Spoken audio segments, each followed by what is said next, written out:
On a beaucoup tiré sur les climatisations. On va essayer de penser aux villes de demain, Anthony Morel. Les urbanistes, les architectes pensent les bâtiments du futur pour résister à ces canicules et idéalement sans climatisation. Oui, ça, on a eu tout le débat, clim ou pas clim cette semaine. Oui. On va faire un petit pas de côté et voir comment l'innovation peut nous aider à trouver des alternatives, notamment en s'appuyant sur la science des matériaux. Alors j'aime beaucoup notamment le concept de ce qu'on appelle les immeubles 22-26. Pourquoi 22-26 ? Parce que la température dans les appartements ne descend pas sous les 22 degrés et ne monte pas au-dessus des 26 degrés.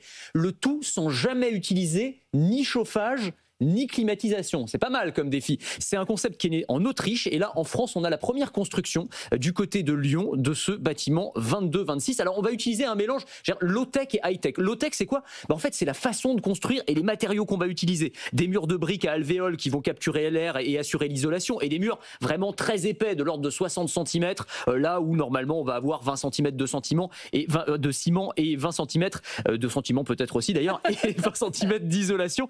Et donc l'enjeu ça va être l'hiver d'empêcher le froid d'entrer le plus longtemps possible et puis l'été de garder au frais. Mais ça c'est c'est quasiment comme les châteaux forts si vous voulez, donc c'est pas complètement nouveau. On va coupler ça avec de la peinture ultra réfléchissante qui va repousser les rayons du soleil, avec des panneaux solaires, avec de la végétalisation pour faire baisser la température et puis des capteurs électroniques qui sont placés un petit peu partout dans le bâtiment et qui vont permettre d'optimiser le fait que par exemple là, il y a une fenêtre qui est restée ouverte alors qu'on est en plein cagnard, hop elle va se fermer automatiquement et puis on va fermer les volets. Tout ça va permettre en fait d'optimiser la consommation énergétique et d'optimiser la chaleur ou la fraîcheur à l'intérieur des appartements. Bon, ça c'est la domotique, c'est les matériaux en réalité, mais vous ne pouvez pas nous parler du futur sans IA, c'est pas possible. Évidemment. Alors l'intelligence artificielle, elle va notamment servir à inventer de nouveaux types de matériaux. Et ça c'est absolument formidable. Vous savez, je vous parlais de peinture réfléchissante. C'est vrai qu'il y a la tendance depuis quelques années, on appelle ça le cool roofing, le fait de mettre des peintures très très blanches qui vont repousser les rayons du soleil.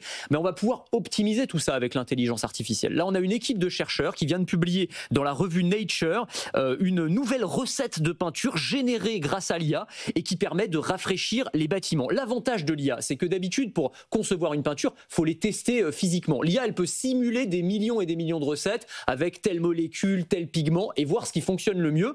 Et bien là, elle est arrivée à une recette. Alors, ils l'ont mise au point. Ils ont testé sur un bâtiment peinture grise, peinture blanche standard et puis peinture blanche générée par l'IA. Et bien, la peinture blanche générée par l'IA fait baisser de 5 degrés la température à la surface du bâtiment par rapport à une peinture blanche standard. Donc c'est absolument considérable, ça pourrait servir aussi sur les trains, sur les voitures. Et là aussi, on voit que l'intelligence artificielle va avoir un impact et va nous aider potentiellement à concevoir des matériaux qui vont nous permettre de consommer moins d'énergie. Optimiser au mieux, et si on faisait, si on se projette des façades qui s'adaptent carrément au changement de météo. Alors là, on est vraiment dans le futur et dans le high. Alors dans le futur, dans le présent, dans certaines zones du monde quand même. Par exemple, c'est à Abu Dhabi qu'ils ont construit le premier bâtiment adaptatif, la façade adaptative. Alors c'est assez étonnant, c'est-à-dire que c'est un bâtiment dont la structure et l'apparence va changer en temps réel au cours de la journée en fonction de l'exposition au soleil pour maximiser l'ombrage du bâtiment. C'est-à-dire que vous avez une sorte de seconde peau du bâtiment